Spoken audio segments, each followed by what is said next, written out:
All right, boys. Batch 42. Batch 42. And it's a real cacophony. Is it cacophony? Yeah, I think it is. It's a cacophony.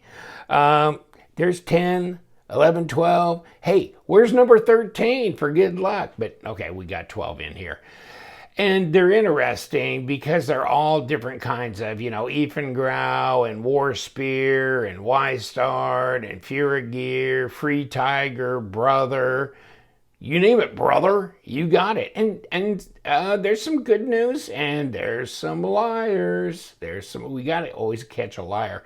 Now, I don't know when I'm going to be, I've got batch 43 coming back. When am I going to be able to do more than that? I don't know because my testing guru is exiting the scene because I think he's moved to a different manufacturing location and whatever. So, I think you guys just need to write a check out. I mean, I only need 4 people to write a check out for about $8,000 each, and we'll be there. We could afford a XRF analyzer gun. I think they're about, maybe 28 to 38,000, depending on the software suite. Yeah. So I guess that's not going to happen. All right, let's just talk about this batch here and we'll go through it. And then I will stick the sheet underneath the screen so you can screenshot it and you can go, here's batch 42. And by the way, I need to send Blade Banner like the last 12 batches I've done and reported on because he doesn't have that information to put on our spreadsheet. So to do my due diligence, I need to get that to him. Okay, what have we got? Let's start out with Brother Knives. Brother, and this here is a slip joint by G. Diddley's, and they said it's VG10. Carbon fiber, really light, really inexpensive too. Shit. But is it really VG10? Bump, bump. Yeah, supposedly, yes, according to my metallurgy guy. And there's your vanadium, chromium, all the good stuff. It's VG10. So, all right, I believe you. And next, what do we got? The 1512. Now, oh man, that really opens nice. I like this one. This is a lockback, but the action on it is really nice. I like it. And it's a good size lockback. Super lightweight, G10, but is it 440C? That's what they say, it's 440C, and is it? No, it's not. No, it's not. It's really strange because the VG10 is more important for things to test out correctly.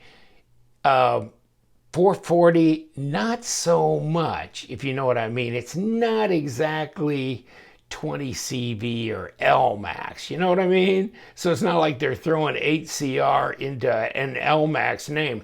But this one is 8CR 14 MOV, okay? CR needs to be around, so the chromium on a 440 is around 17%. Thus saith the expert. And here's the chromium. Yeah, it's 14, so more like 8CR14. And to me, I'm thinking they're just grabbing the wrong bar stock or whatever, or their suppliers not giving them the correct stuff. So would it preclude you if this said 8CR14 from buying this knife if you were gonna buy it for 440? I mean, to me, I don't care. They're both stainless, and I'm not sure the performance is going to be all that different. And of course, that all boils down to heat treat and that kind of thing.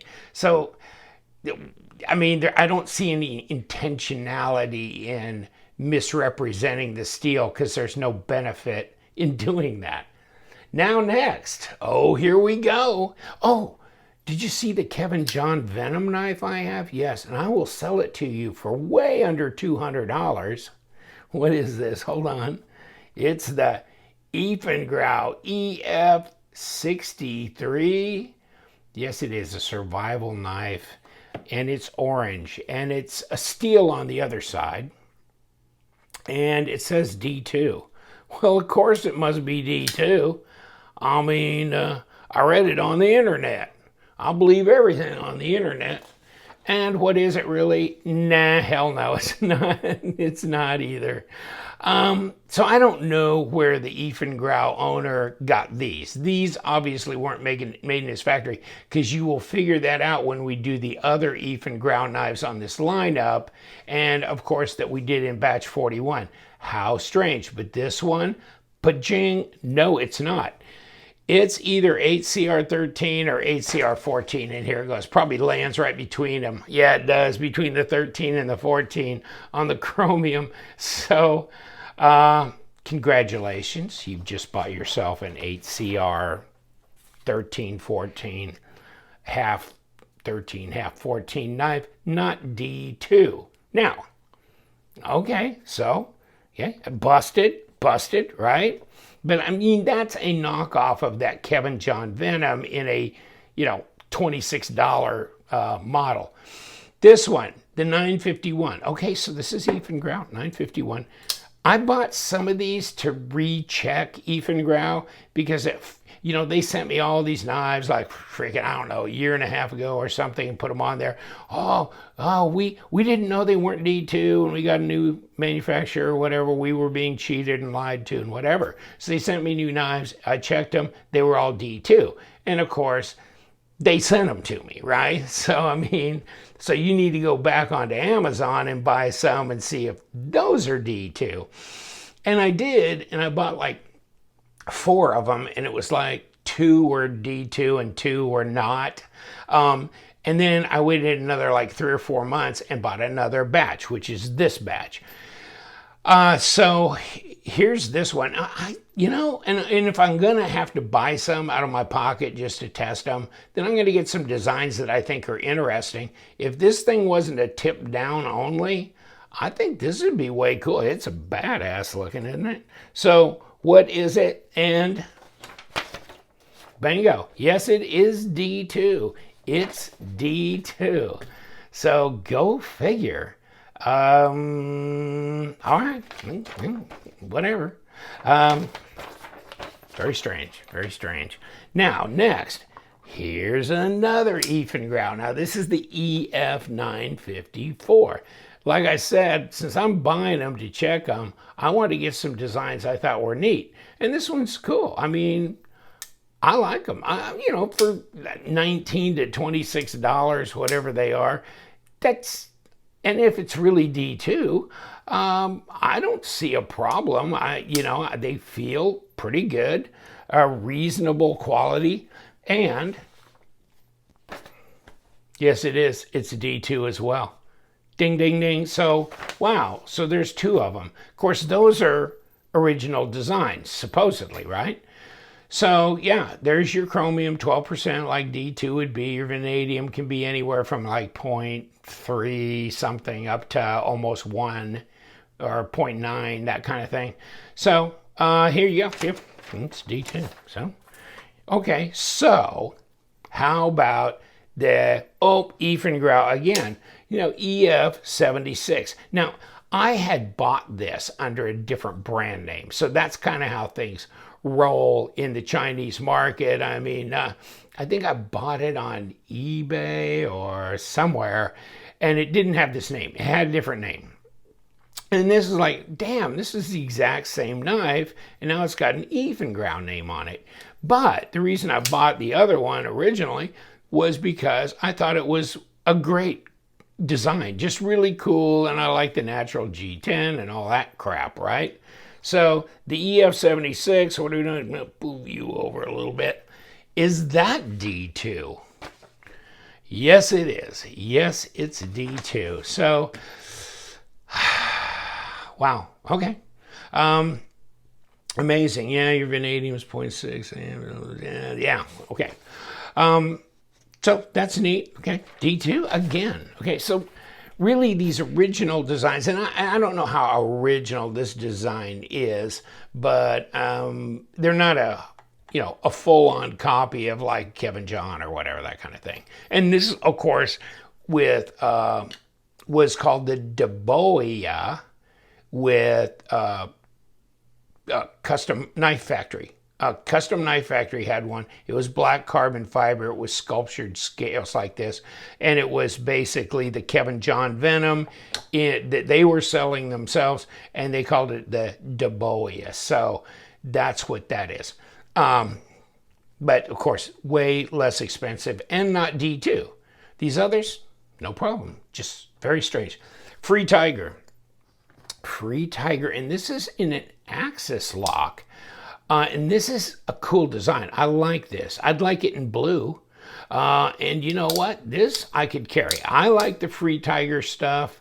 I like the fit and finish. They're pretty impressive knives for the price. They're very inexpensive. And this is the FT21. And they're saying that it's D2 right here. Okay?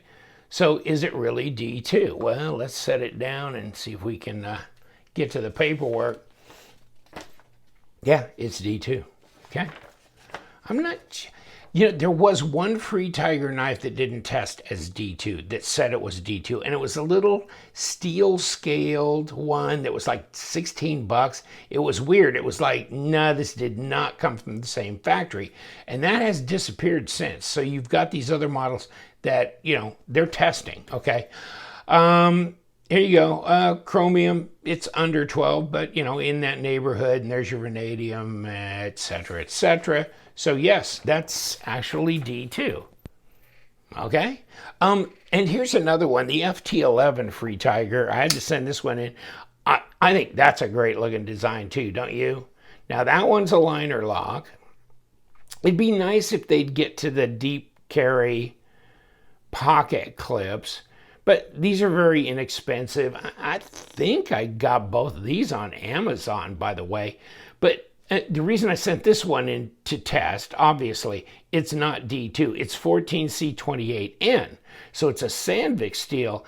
And look at the backspacer. That's got to be aluminum, obviously not titanium, but aluminum backspacer with G10 and stuff. And very inexpensive, nice drop, nice fit and finish. I can't remember who was, if it was Knife Nuts podcast back like a year or so ago talking about them or whatever it was. And I had already gotten one, and I've got that laying around here. But yes, I mean, I like their designs, and they really seem as good as most other G10 budget knives. And is it? Yes, it's really 14C28N. So they're minding their P's and Q's on there. There's your vanadium level, which is really low in Sandvik, by the way. 14% chromium, etc. So, wow, okay. Now, Fura Gear. Now, you know, Fura Gear, I'm not sure, but what I've caught them not being honest about the steel, but I can't swear to that. Maybe they always have been. And I've actually here and there been in contact with some of their people, but not for a long time. But I had this one that I got, and I probably bought this on Amazon, I believe. But it's just cool, very neutral, nice looking blade. And they're saying D2. And I think some of the earlier models were not D2 anyhow, never claimed to be. But is this D2? And yeah, it is. Yeah, it's D2. Okay. So, all right. 0.639 on the vanadium, but there's the chromium right there between 11 and 12%. It's D2. Okay. Next, this is kind of Freak City here. What did they say on the box? Hold on. See, I had two of these at one time. OERLA TAC folding. I don't even know if you can. I'm not sure if you can buy these anymore on Amazon. They were there for a while. I do not find these overly attractive. Kind of gritty on the action. Not well finished here. Sharp here, not really rounded. They didn't really take the time to knock the corners down that well. So I find it, and I'm not attracted to the design at all. But regardless of that, they don't say anything about what kind of steel it is. They don't say on the blade, and they don't say there. So I just sent it in like, what the hell is it? Well, it's somewhere between 8CR14 and 8CR15, and let's turn this the right way. So, yeah, is it 14% chromium, 15? So you could say 8CR14, 8CR15 on this. So, okay, I mean, it's a blade steel. It's a budget blade steel. You know, it can work if that's something that you are attracted to. I mean, I'd take any other knife on this table, any other knife than that one. It's kind of thick and awkward and just, yeah, it's not. But I had it laying around. Don't worry, it'll go out as like number 10 prize in the next giveaway, something like that. I'll saddle somebody else with it. Oh, okay, so Warspear. Now, this is a brand that actually is carried by White Mountain Knives. So, I mean, I got this one, and this is the WP501. I don't think they're saying 14C28N, okay, on this one. And I think there was a Warspear like D2, that kind of thing. So, I mean, this is a micarta. I mean, they give you the orange surround. You can go here on that G10 and some things like that. So it's an interesting brand. And I don't mind it. And it feels very light, and I do like the design. So is it really 14C28N? And guess what? Yes, it is. Okay. So they're checking out. There's 14, a little over 14% chromium. There's your vanadium, which is really low on the Sandvik stuff, this and that. So, pause and read. Y-Start. Now, this is funny about Y-Start because this is that Jin02, okay? But Jin02 was, I think, one that Pete, or Cedric, and Ada tested. And, of course, the edge retention sucked. And, of course, they were claiming it was D2. And I thought, well, crap, I need to get one. I've had one before. I probably put one on my channel like, 4 or 5 years ago. These were some of the original models they came out with. Okay, but since then, they've come out with stuff in S35 and in D2. I've got one of their D2 models in testing now, and I have a couple of their S35 titanium ones in hand, so I'll test them. But I would say this is maybe the anomaly. I'm going to guess that the others will probably test true, but this one does not. It does not test true. It's more like an 8CR14, okay?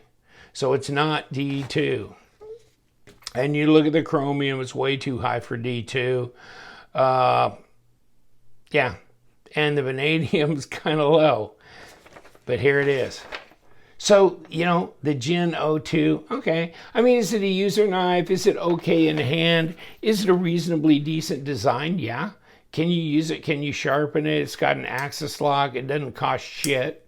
So is it okay? Yeah, I mean, I guess. It's just, it's not D2, and it's claiming to be, and so they need to get that one figured out for sure. Now, we're done, right? We're done. So let me just put this in front of the camera so you can take a screenshot, if I can get this all the way out here.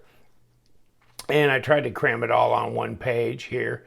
So you can get this screenshot if you care, or, sideways like this, if that matters one way or the other. But that's the whole thing, and I'll put this in the description section regardless. So I just thought it was interesting. I mean, we did have several, no, that kind of thing.